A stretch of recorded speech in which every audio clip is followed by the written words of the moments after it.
প্লেটে 3টে পরোটা, আনলিমিটেড তরকারি, একটা সেদ্ধ ডিম, अबे जल्दी बोल, कल सुबह पनवेल निकलना। এক টুকরো পেঁয়াজ, একটা কাঁচা লঙ্কা, 30 টাকা।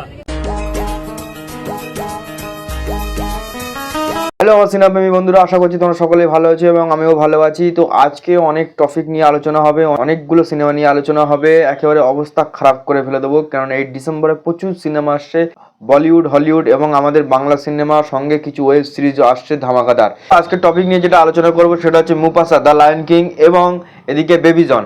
এই দুটি সিনেমাই কিন্তু আমাদের ঘরের সিনেমা, একেবারে নিজের সিনেমা মনে হচ্ছে। আজ যেসব সিনেমাগুলো নিয়ে আলোচনা করবো প্রত্যেকেরই রিভিউ দেওয়া আছে ঠিকঠাক, কিন্তু আজকের আলোচনার বিষয়টা হচ্ছে একটু অন্যভাবে। তো বেবিজন নিয়ে প্রথমত যদি কথা বলি, বেবিজন একটা রিমেক মুভি, তোমরা সকলেই জানো, এবং তারপরেও এই মুভিটার একটা ভালো হাইপ আছে, ভালো ক্রেজ আছে। এই মুভিটা যদি পজিটিভ রিভিউ পায় তাহলে কিন্তু ব্যবসার দিক থেকেও ভালোভাবে সফল হবে। তারপরেও এখানে সালমান খানের ক্যামিও আছে, তো সালমান খানের ক্যামিওর জন্য সালমান খানের ফ্যানরাও কিন্তু যাবে, সেটা 2 মিনিটের সিন হোক বা 5 মিনিটের সিন হোক, অবশ্যই কিন্তু যাবে। আর এরপরে যদি কথা বলি মুফাসা কিন্তু যতই অ্যানিমেটেড পিকচার হোক, যাই হোক না কেন, কিন্তু আমরা কিন্তু ওটা মনে করছি ভাই শাহরুখ খানের সিনেমা। এসআরকের ভয়েস আরিয়ান খান বা আব্রাহাম খান, এছাড়া বলিউডে আরো নামি দামি অ্যাক্টরদের কিছু ভয়েস আছে। শাহরুখ খানের ভয়েস মুফাসা, এদিকে সালমান খানের ক্যামিও, তো এই দুটো সিনেমায় কিন্তু একটা ব্যাপার আছে। এবার যদি বাংলায় ফিরে আসি, বাংলায় প্রথমত ধরো খাদান আছে, খাদানের প্রচুর ভিডিও বানিয়েছি এই পর্যন্ত। খাদানের প্রত্যেকটা ইনফরমেশন ভিডিওগুলো তোমরা পছন্দ করেছো এবং অনেক অনেক ভালোবাসা দিয়েছো।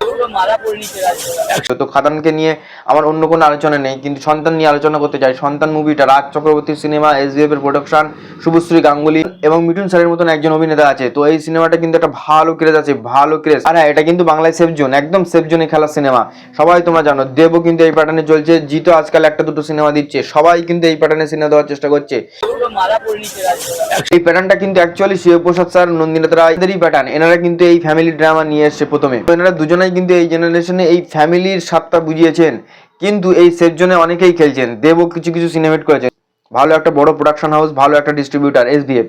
তো সেই জায়গায় দাঁড়িয়ে মিঠুন চক্রবর্তীর মতন একজন অ্যাক্টর আছে, তো সেই জায়গায় দাঁড়িয়ে কিন্তু এই সিনেমাটা ব্যবসা সফল হয়ে যাওয়ার চান্স আছে। এই সিনেমা কিন্তু বেশি বেশি লোকই পছন্দ করছে। এবার রাজ চক্রবর্তীর বিষয়ে যদি একটা কথা বলি, তো রাজ চক্রবর্তী কিন্তু একটা ভালো ডিরেক্টর, সে কিন্তু অনেক ভালো কাজ করেছে। কিন্তু এর মাঝখানে একটা কথা, এই যে কাদা ছোড়াছুড়ি ব্যাপারটা হচ্ছে, রাজ চক্রবর্তী যে একটা কথা বলেছে যে ভালো সিনেমা হলে আমার প্রচার করা লাগে না, আর খারাপ সিনেমা যারা বানায় তাদের প্রচার করা লাগে।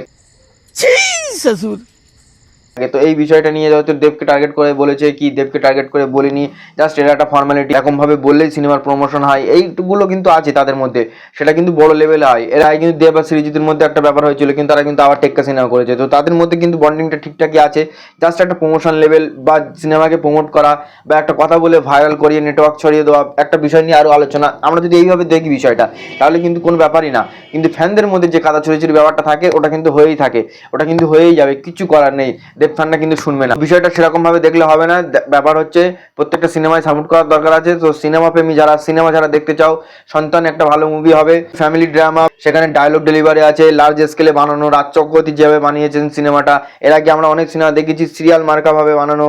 যেহেতু মিঠুন চক্রবর্তীর মতন বড় একজন অ্যাক্টর এই সিনেমাতে আছে, তো সিনেমাটাকে একটু লার্জ স্কেলে লাগছে, ডায়লগ ডেলিভারি গুলো খুব সুন্দর লাগছে, পাঞ্চগুলো খুব সুন্দর শুনতে লাগছে। My husband for not sale. Khadaan মুভিটা হচ্ছে একটু কিন্তু চাপে আছে, খাদান মুভির কিন্তু বাজেটটা বেশি। ডিসেম্বরে ভাই প্রচুর সিনেমা, সাউথের সিনেমা আছে, বেবি জন সিনেমা আছে, মুফাসা দ্য লায়ন কিং আছে, এদিকে সন্তান, খাদান, তার মধ্যে আবার চলছে পুষ্পা। তো এই যে সিনেমা নিয়ে মারামারি, হল নিয়ে মারামারি, ও একটা শো পাবে, ও দুটো শো পাবে, হল নিয়ে মারামারি হবে, কারোর দুটো হল, কারোর একটা হল, এই যে ব্যাপারটা হবে, তো পুরো বিষয়টা একেবারে অবস্থা খারাপ মতন।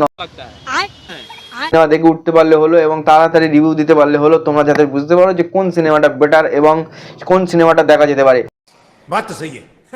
পুষ্পা অ্যারেস্ট হয়ে গিয়েছে, থিয়েটারে আসার ফলে যে ভিড় হয়েছিল, সেই ভিড়ে একজন মহিলা মারা গিয়েছে এবং আল্লু অর্জুন অ্যারেস্ট হয়েছিল, সেই মহিলাটার স্বামী আবার কেস উইথড্র করে নিয়ে গিয়েছে।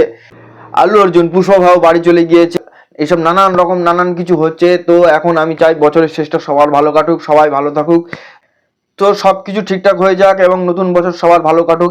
তো আমার সিনেমা প্রেমী বন্ধুরা এবং আমার নিজের কাছের বন্ধুরা সবাইকে বলছি, যারা ভিডিও দেখছো সাবস্ক্রাইব করে দিও, সঙ্গে থেকো। প্রচুর আপডেট দেওয়ার থাকে, কিন্তু সব আপডেট দিতে গেলে একটা সময়ের প্রয়োজন হয়, সেই সময়টা বার করতে গেলে আরও অনেক কিছু করতে হয়। নিজের পার্সোনাল লাইফের অনেক কাহিনী আছে, আস্তে আস্তে সব কিছুই তোমাদের সঙ্গে শেয়ার করব। তো এরপরে একটা যে ভিডিও নিয়ে আসি, সেটা একেবারে মাথা খারাপ খাতারনাক ভিডিও হতে চলেছে। তো এখন এই পর্যন্ত, সবাই ভালো থেকো, বাই বাই।